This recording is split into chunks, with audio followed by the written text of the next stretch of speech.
আসসালামু আলাইকুম। কেমন আছেন আপনারা সবাই? আশা করছি সবাই অনেক বেশি ভালো আছেন। সবাইকে আবারও একবার আমন্ত্রণ করছি সাদামাটা রান্নাঘর অ্যান্ড ব্লগসের আরেকটি নতুন ভিডিও দেখার জন্য। আজকে আমি গরমের একেবারে হেলদি রেসিপি নিয়ে হাজির হয়েছি। এই গরমে রোজ রোজ তেল মশলাদার খাবার না খেয়ে এভাবে তেল ছাড়া সেরা স্বাদের টিফিন রেসিপিটি তৈরি করে দেখতে পারেন। যত ইচ্ছা পেট ভরে খেতে পারবেন, গ্যাস অম্বল কিছুই হবে না। খেতেও কিন্তু ভীষণ টেস্ট। একবার তৈরি করে দেখেন, সবাই অনেক পছন্দ করবে। তো চলেন দেখি তৈরির পুরো প্রস্তুত প্রণালী আপনাদের মাঝে শেয়ার করি। এখানে একটা বোল নিয়েছি।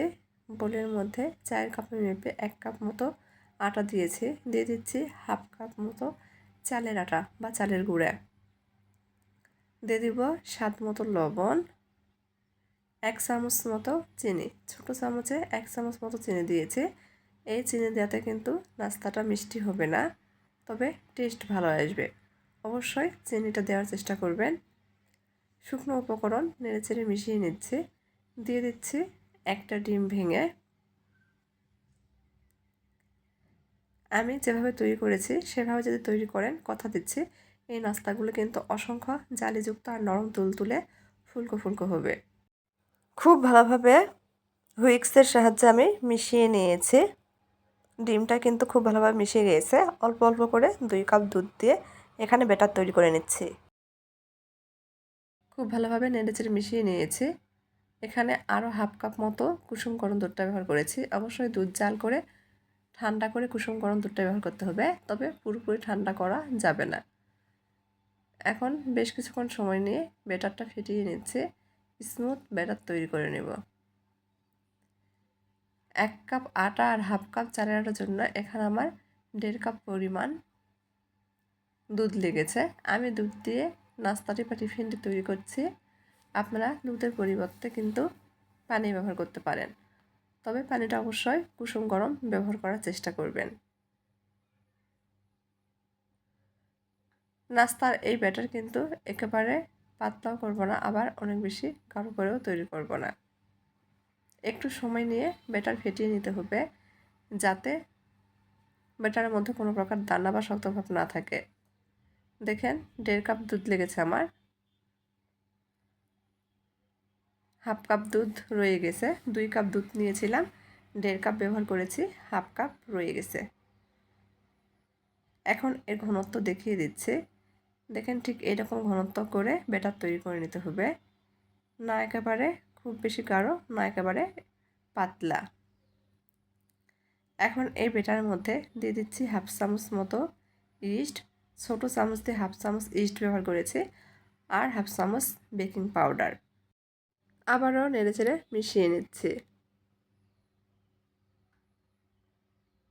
আজকের এই নাস্তাগুলো বা টিফিনগুলো এতটাই নরম হয় যে ছোট থেকে বড় সবাই অনেক পছন্দ করবে, আবারও তৈরি করতে বলবে। আমার মেয়ে তো বলছে প্রতিদিন তুমি তৈরি করো, এতটাই মজার। ব্যাটার আমি কিছুক্ষণ ফেটিয়ে নিয়েছি। যেহেতু এখানে ইস্ট ব্যবহার করেছি, সেজন্য ব্যাটার অবশ্যই রেস্টে রাখতে হবে, তবে খুব বেশি সময় রেস্টে রাখার প্রয়োজন নেই। আমি ঢেকে 15 থেকে 20 মিনিট মতো রেস্টে রেখে দিচ্ছি। ফিরে আসছি প্রায় 15 মিনিট পর। আবার একটু নেড়েচেড়ে মিশিয়ে নিচ্ছি।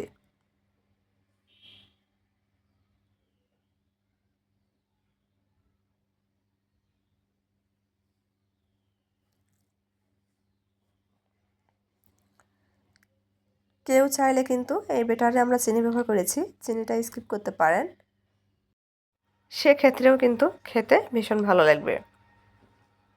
আবারও আপনাদের দেখিয়ে দিচ্ছি। দেখেন ঠিক এইরকম ঘনত্ব করেই কিন্তু ব্যাটার তৈরি করে নিতে হবে। চুলার উপর ফ্রাই প্যান বসে দিয়েছি। হাই হিটে ফ্রাই প্যান গরম করে নিয়েছি। সামান্য পরিমাণ ঘি দিয়ে দিচ্ছি। টিস্যু দিয়েই পুরো ফ্রাই প্যান মুছে নিচ্ছি। ঘি বা তেল যেটাই ব্যবহার করেন না কেন, ফ্রাই প্যানে কিন্তু রাখা যাবে না, সঙ্গে সঙ্গেই টিস্যু বা পরিষ্কার কাপড় দিয়ে মুছে নিতে হবে। এতে করে কিন্তু নাস্তাগুলো দেওয়ার পর খুব সহজেই উঠিয়ে আসবে। তৈরি করে রাখা ব্যাটার আবারও কিছুক্ষণ ফেটিয়ে নিয়েছি। ব্যাটার থেকে 1 হাতা মতো ব্যাটার ফ্রাই প্যানে দিয়ে দিচ্ছি। ঢাকনা দিয়ে ঢেকে দিয়েছি কয়েক সেকেন্ডের জন্য। এই কয়েক সেকেন্ডের মধ্যেই কিন্তু নাস্তাগুলো ফুলে ডাবল হয়ে যাবে।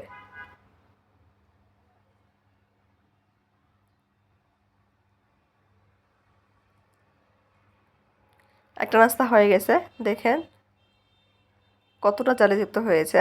একইভাবে সবগুলো নাস্তাই তৈরি করে নেব। খুবই কম সময়ে নাস্তাগুলো তৈরি করা যায়। চাইলে ঝটপট তৈরি করে বাচ্চাদের টিফিনও দিতে পারেন। একইভাবে সবগুলো নাস্তাই তৈরি করে নিচ্ছে।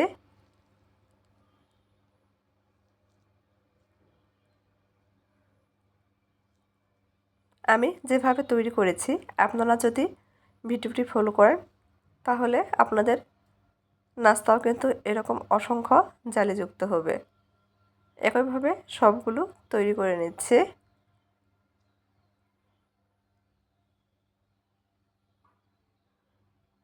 একটা নাস্তা বা টিফিন আমি ঢাকা ছাড়া তৈরি করে দেখাচ্ছি। ঢেকে দেওয়ার কারণে কিন্তু নাস্তাগুলো দ্রুত জালিযুক্ত হবে। আর ঢাকা ছাড়া যদি নাস্তাগুলো তৈরি করি তবে সময় একটু বেশি লাগতে পারে, সেক্ষেত্রেও কিন্তু অসংখ্য জালিযুক্তই হবে।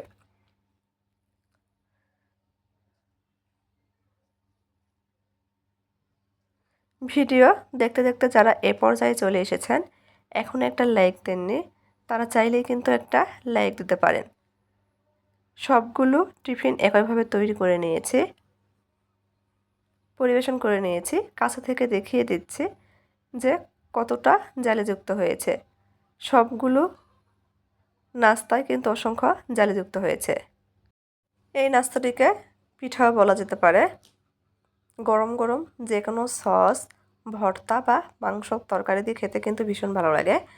আবার শুধু শুধুও খাওয়া যায়, এতটাই মজার।